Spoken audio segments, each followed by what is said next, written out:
भारत 1947 से पहले अंग्रेजों का गुलाम था और अंग्रेजों से भी पहले भारत मुगलों का गुलाम था। तो आखिर मुगल भारत आया कैसे था और कैसे मुगल वंश अपना साम्राज्य भारत में फैलाया था? तो सुनिए, मुगल साम्राज्य की जो शुरुआत है वो बाबर ने 1526 में किया था। आगे चलकर उन्हीं के वंशज हुमायूं, अकबर, जहांगीर, शाहजहां, औरंगजेब और बहादुर शाह जफर ने कई सालों तक राज किया। बाबर उज्बेकिस्तान देश के एक छोटे से गांव फरगना का रहने वाला था। बाबर की 11 बेगम थी, जिससे उसको 20 बच्चे हुए थे। बाबर का पहला बेटा हुमायूं था, जिसे आगे चलकर उसने अपना उत्तराधिकार बनाया था। मध्य एशिया यानी Kazakhstan, Tajikistan, Uzbekistan, Kyrgyzstan, Turkmenistan जैसे देशों में जब बाबर अपना साम्राज्य नहीं फैला पाया, तब उसकी नजर भारत पर हुई। उस समय भारत की राजनीतिक स्थिति बाबर को अपना साम्राज्य फैलाने के लिए उचित लग रही थी, क्योंकि उस समय दिल्ली के सुल्तान बहुत सी लड़ाइयां हार रहे थे, जिस वजह से विघटन की स्थिति उत्पन्न हो गई थी। इब्राहिम लोदी जो दिल्ली का सुल्तान था, वो एक सक्षम शासक नहीं था।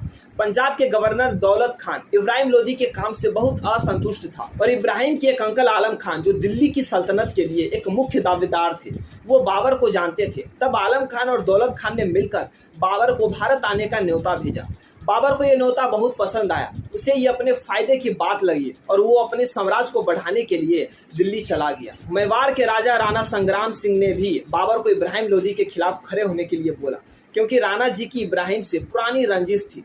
इन्हीं सब के चलते 1526 में पानीपत में बाबर और इब्राहिम लोदी में युद्ध हुआ और इस युद्ध में बाबर ने इब्राहिम लोदी को हराकर दिल्ली की गद्दी में बैठ गया।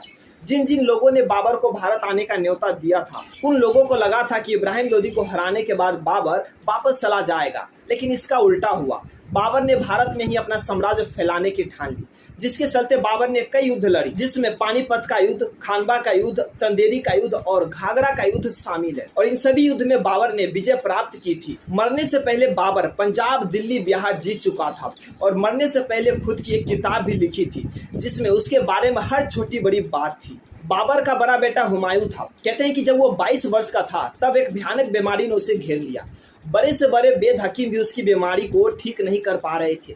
सबका कहना था कि अब भगवान ही कुछ कर सकते हैं। बाबर हुमायूं को बहुत चाहते थे, वे अपने उत्तराधिकार को ऐसे मरते नहीं देख पा रहे थे। तब उन्होंने एक दिन हुमायूं के पास जाकर भगवान से प्रार्थना की कि वे चाहे तो उसकी जान ले ले, लेकिन हुमायूं को ठीक कर दे। उसी दिन से हुमायूं की हालत सुधरने लगी। जैसे जैसे हुमायूं ठीक होता गया, बाबर बीमार होता गया। सबने इसे भगवान का चमत्कार ही समझा और 1530 में हुमायूं जब पूरा ठीक हुआ तो बाबर की मौत हो गई। हुमायूं इसके बाद मुगल शासक बने और दिल्ली की गद्दी पर राज किया। इस तरह मुगलों ने अपना साम्राज्य भारत में फैलाया था। तो दोस्तों, मुगलों से जुड़े ये जानकारी जानकर आप लोगों को कैसा लगा, ये कमेंट बॉक्स में हमें जरूर लिखें और वीडियो पसंद आए तो वीडियो को लाइक, सब्सक्राइब और शेयर करना ना भूलें।